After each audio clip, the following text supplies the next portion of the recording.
A jagged shard of glass littered the marble foyer of Keith Urban and Nicole Kidman's Beverly Hills hideaway at 8 p.m. on February 14, 2025. Police say the intruder grabbed $500,000 worth of vintage watches and fled into the canyon darkness, part of a new wave of flash crew robberies stalking Los Angeles' elite. Urban was on stage in Las Vegas when the call came. The crowd never knew why his solo on Cop Car cut a measure short. That violent smash echoed one he still hears from age 9, when an electrical fault burned his family's house to cinders in Caboolture, Australia. They crawled out barefoot, clutching only each other. "We lost every photograph. Whole memories gone," he said, the vowels still soft with Kiwi Australian lilt. His father, Bob, a jukebox-fixing dreamer who drank hard and loved harder than his fists admitted, never once told young Keith he was loved. Instead, the man nailed a scribbled sign to their milk bar window begging for a guitar teacher. Sue McCarthy answered, teaching the 6-year-old chords he would later play, like a man trying to outrun silence. Pub stages followed, sticky floors, neon beer signs taller than the kid at the mic. By 13, he was fronting a cover band at Queensland rodeos, pocketing $20 a night and a lifetime of secondhand smoke. Talent shows crowned him with golden guitars, yet labels shrugged. Too rock for country, too country for pop. The mismatch gnawed until 1992, when he dropped everything and flew to Nashville with 2 suitcases and an $80 pawn shop Telecaster. Rejection there was savage. Publishing houses said the accent wouldn't sell. Producers said the solos were radio poison. To numb the sting, he found cocaine, cheap everywhere and perfect for killing sleep. Music wasn't a dream, he later told the Times. It was oxygen, explaining why he never went home, even when the high got darker. 7 bleak years after that one-way ticket. But for the grace of God, finally hit number 1. The floodgates burst. Somebody Like You ruled 6 straight weeks in 2002, and Billboard later crowned it the decade's biggest country song.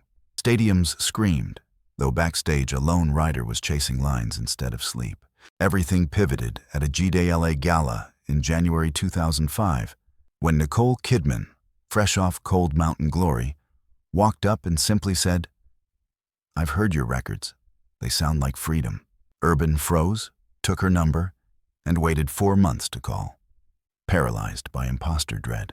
They married in candlelight on Sydney's North Shore a year later.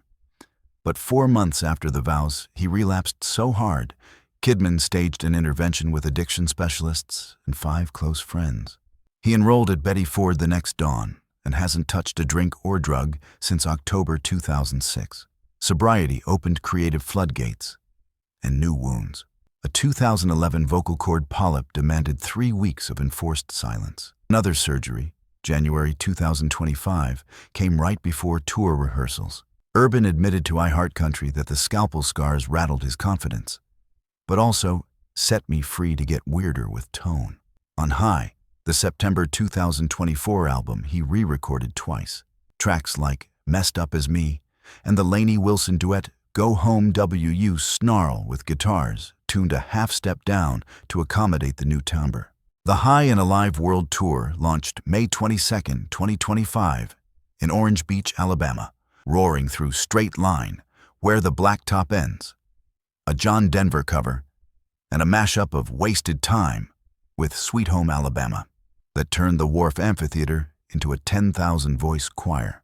Setlist sleuths on setlist.fm clocked the show at 2 hours, 28 songs, 5 guitar swaps, and 1 moment each night when Keith invites a kid to strum the last chord of Days Go By. Canadian and Australian legs sold out in under an hour.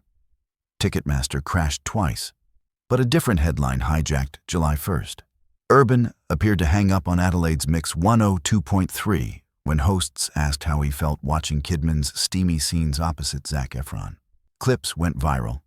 Tabloids screamed, "Trouble in Paradise." People quickly ran an exclusive saying a tech glitch, not ego, killed the call, but rumors of space between the pair wouldn't quit. Keith kept playing. Mid-July found him jamming John Cougar, John Deere, John 316 to 15,000 fans at Toronto's Budweiser stage, sweat raining, smile defiant. That night, back at the hotel, he logged his nightly sobriety mantra, then scrolled photos of more than 1,200 stuffed monkeys delivered by his fan club to a Lansing Children's Hospital for Valentine's Week, the 18th annual drive he quietly funds. Money is no longer a cliff edge. Forbes and Celebrity Net Worth peg him at $75 million in 2025. Kidman's empire pushes the household beyond $250 million.